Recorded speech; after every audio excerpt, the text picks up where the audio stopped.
प्रधानमंत्री नरेंद्र मोदी युवपीढ़ी को रोजगार देवाकू आरंभ करिछंती पीएम इंटर्नशिप योजना। चलित वर्ष केंद्र बजेट 2024-25 उपस्थापन करुथिबा बेले इंटर्नशिप योजना विषय रे घोषणा करिथिले मोदी। पीएम इंटर्नशिप योजना कौन एवं एही योजना माध्यम रे युवक माने किपरि रेजिस्ट्रेशन करि पारिबे, हेले युवपीढ़ींक पई एही योजना केमिति काम करिबो ताहा विषय रे जानिबा जरूरी। एही योजना अनुजाई एक केटी युवक 5 वर्ष मध्यरे लाभ पाइबे।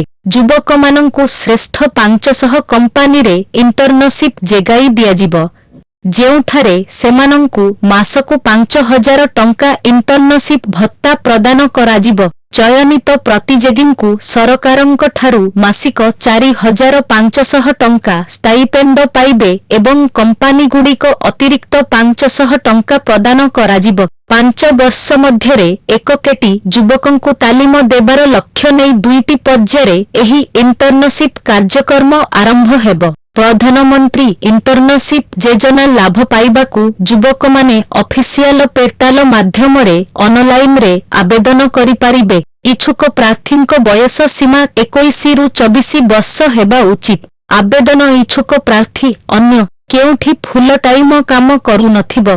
जदि प्रार्थींक परिवारर जणे व्यक्ति सरकारी कर्मचारी हेइथिबे तेबे से मध्य योग्य हेबे नाही। आईआईटी आईआईएम भली अनुष्ठानरू अध्ययन करुथिबा लेकमाने मध्य एही योजना पाई योग्य हेबे नाही। इंटर्नशिप पाई अक्टोबर 12 रु 25 अक्टोबर 2024 पर्यंत खेला रहिबो। अक्टोबर 27 रु नवेम्बर 7 2024 मध्यरे मनोनीत प्रार्थींकु सूचना दियाजिबो एवं कंपानी गुड़िक नवेम्बर 8 रु नवेम्बर 15 मध्यरे ऑफर प्रदान करिबे। इंटर्नर प्रथम बैच डिसेंबर 2, 2024 रे आरंभ हेबो। इंटर्नशिप 12 मास पर्यंत चलिबो। एही योजना रे 800 कोटी टंकारे खर्च हेबो बोली अनुमान करा जाइछि।